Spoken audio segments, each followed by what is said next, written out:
Hi guys. Sorry I've been kind of MIA lately. I've been working on the book. I've also been working on some side projects to make some extra money while I write my book. And working on my relocation project and all that. So I've been kind of tied up, and I apologize for being missing in action, but I'm back. Something I want to talk about today is people who become atheists or embark on that path before they are ready. I watched a video series on here called Why I Am No Longer a Christian. And in it, the guy had been a devout believer. Devout, as in, there was no questioning his God, etc. But when he started questioning, and he basically, went on the path away from believing in God, I don't think he was ready.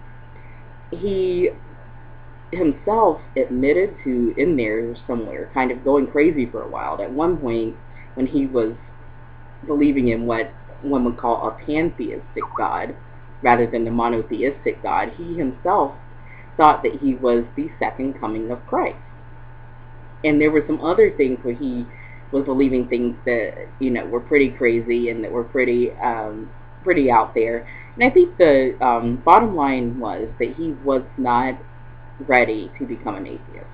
And I think I say in my first video that this sort of thing is the reason that I do not advocate for people becoming atheists or going in that direction before they are really ready. The psychological toll of that has got to be off the charts. When I did it, I was completely ready. I had long been questioning my beliefs, and by the time I started doing my research and seeking testimonials and whatnot, I was ready. I was ready to lose my religion, if you will. In fact, I was looking forward to becoming a bona fide non-believer as I was on this path, towards seeking answers about what I had believed my entire life and what I had been told was the truth. I'm kind of beginning to believe that people really, it is a process. It's not something you can do overnight, and it's not something you can do, I guess, just because somebody else tells you to. It's kind of the opposite of religious beliefs, because people will believe that kind of stuff. And anybody who's ever believed in it, you generally believe it because at some point in time, be it as a kid or as an adult or somewhere in between, somebody indoctrinated you. Somebody told you that this was the path, this was the truth, and they were convincing enough so that you believed it, whether it's, Islam or Judaism or Christianity or whatever. Somewhere along the way, you became indoctrinated and you started taking these myths as truth. But the thing is, when you go in the other direction, you lose something. You lose a sense of community. You lose this so-called loving father that you thought had been watching over you your entire life. You lose something that you cannot replace whenever you take the path to atheism. You have to be able to lose that. And that's kind of why I do kind of like the idea of some sort of organized atheism. Now, I'm not talking like the same way religious people do in a church every Sunday, obviously. But I am talking that, people do kind of lose that sense of community that religion provides. But we can have that as atheists as well.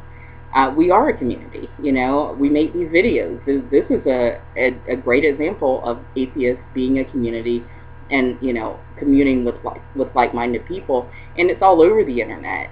You have videos, you have communities, you have entire websites and dating sites and, forums. And, you have the things like the Reason Rally that just happened in March. You have the American Atheists, the American Humanist Association. Humans are social creatures, and we do gravitate towards those like ourselves. So, I do not advocate for people losing their religion before they're ready, because I've seen plenty of evidence that it can run people crazy, as, the example that I used of the guy from the Why I'm No Longer a Christian video series. So, but when you are ready to take that leap, or when you are communing with someone who is ready to take that leap, I think it is important to point out that atheists, we can be just as much of a community as the religious can. Certainly in a different way. Now, I don't advocate for, touting this as church, atheists abhor church usually, and certainly wouldn't promote such an idea. But we are a community, and I, for one, am glad to be here on YouTube and all over the internet with my fellow atheists. It's great to be back with you guys. Have a great night.